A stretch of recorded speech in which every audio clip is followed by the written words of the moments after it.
Assalamualaikum warahmatullahi wabarakatuh. Waalaikumsalam warahmatullahi wabarakatuh. Selamat pagi Ibu-ibu.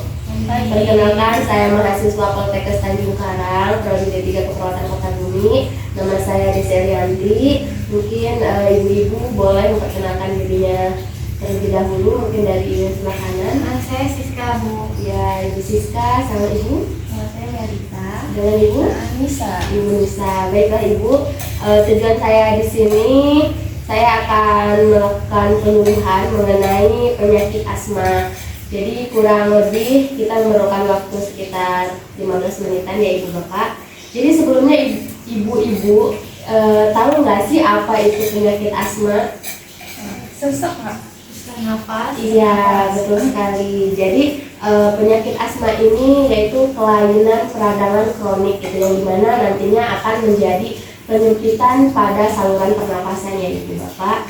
Nah, biasanya untuk tanda dan gejala awalnya itu biasanya sulit bernapas, lelah dan lesu, terus hilangnya suara, mual muntah, berkeringat, bubuk, lalu gatal pada tenggorokan.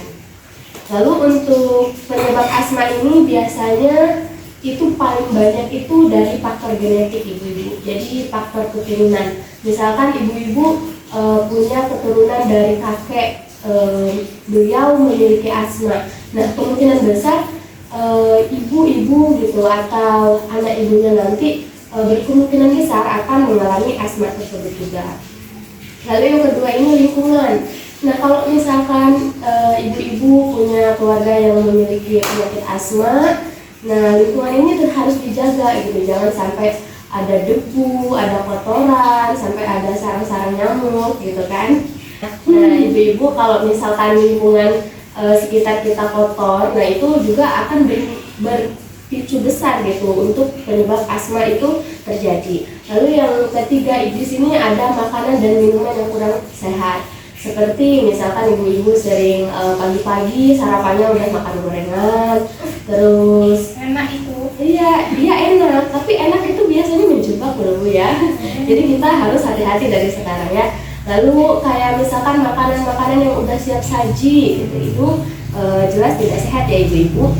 Lalu untuk yang selanjutnya itu rokok. Nah, ibu-ibu yang ini yang punya suami yang merokok harus sering diingetin Itu gitu. suaminya.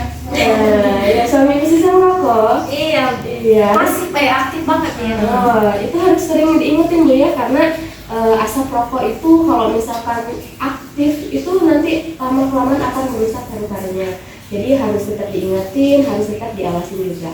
Lalu selanjutnya itu stres ibu-ibu. Kalau misalkan ibu-ibu gitu punya cicilan gitu ya, jangan ya udah gitu, kita harus berusaha untuk bisa membayarnya gitu. Jangan kayak dipikir dipendam ujungnya stres.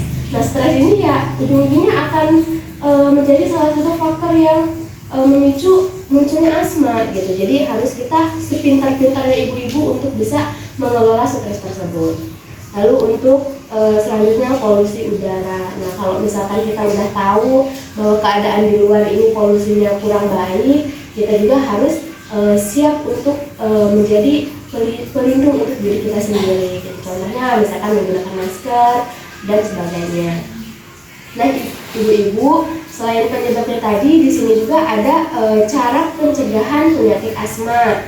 Salah satunya yaitu kita harus bisa mewaspadai timbulnya gejala asma, terus hindari pemicu asma, terus jaga kebersihan lingkungan, atur pola hidup sehat, jauh-jauhin makan makanan yang siap saji kayak minyak-minyakan dan sebagainya, lalu mengelola stres dengan baik.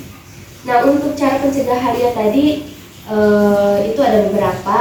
Lalu di sini cara pengobatannya. Tentunya cara pengobatannya di sini ada penanganan asma dengan baik. Misalnya itu pakai inhaler yang disangkut di mulut. Ini kan mungkin ibu-ibu pernah lihat di sinetron Indosiar, biasanya banyak ya.